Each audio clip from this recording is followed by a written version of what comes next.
Hi, this is Teacher Maria of the QS Academy. Welcome to our class today. Our topic is about properties of materials, porous materials, and non porous materials. What is porosity? Porosity is the property of a material that describes how much space or holes it has. These tiny holes can allow air or liquid to pass through. Materials with many or large pores are said to be porous, while those without are non porous. Take note, porous materials are those that has pores, and those that doesn't have, those are the non-porous. So what is porous? Porous materials have tiny holes or spaces called pores. Again, called pores that allow water or air to pass through them. So, what are the examples of porous? Here, we have this sponge. Sponge absorbs water easily. So, this is a porous material. Next, we have cloth. Cloth, like cotton or wool, air and moisture can pass. So, cloth is a porous material. How about wood? Yes, wood is, if not painted, water can absorb. So, wood is an example of porous material. We also have soil. Soil allows water to pass through for plants. So important for plants. So soil allows water to pass through, and this is important for plants. So that's why soil is an example of porous materials.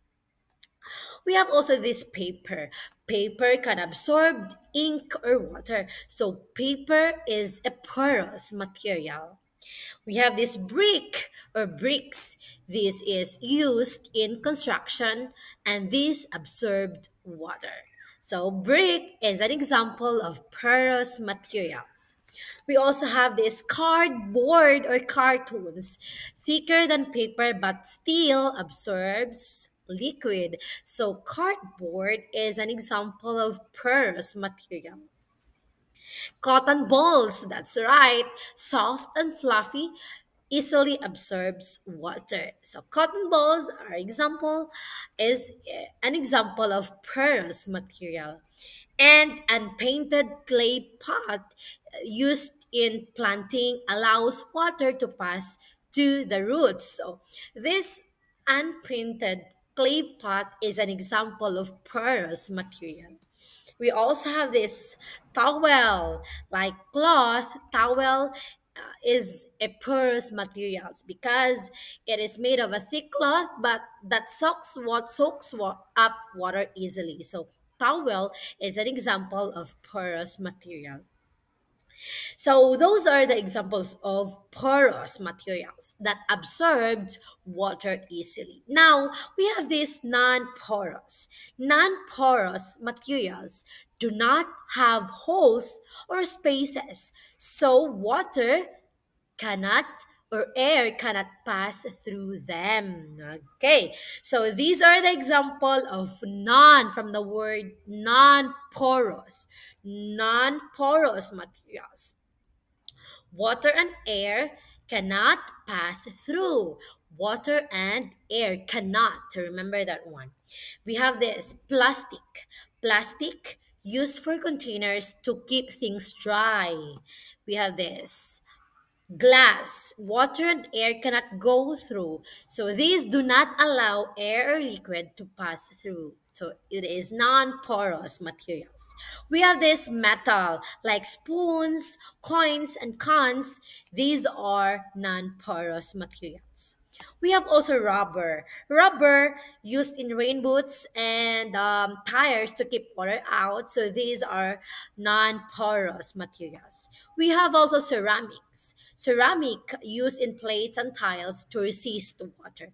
So this is an example of non-porous material. We have also aluminum foil, thin but water cannot pass through. So this is an example of non-porous material. We have also plastic table cover. So plastic table cover, they protect surfaces from spill. So this is an example of non-porous materials. So simple tip for pupils, if it can soak up water, it's porous. Again, if it can soak up water, it's porous. Now, just like materials have different properties, God created each of us with unique gifts and purposes. First Corinthians 7 7 it says, "But each of us has our own gift from God." Some, some of us are like porous materials, ready to receive, absorbed, and comfort others. Others are like non porous materials, strong, protective, and dependable, but we are all equal in God's eyes. So again, just as porous soil helps plant grow by letting water in, let us also open our hearts to God's love, truth, and teachings so we can grow strong in faith and kindness. Once again, this is Teacher Maria of the Q's Academy. Don't forget to like, subscribe, and comment down below what will be our next topic. Thank you for watching. God bless everyone.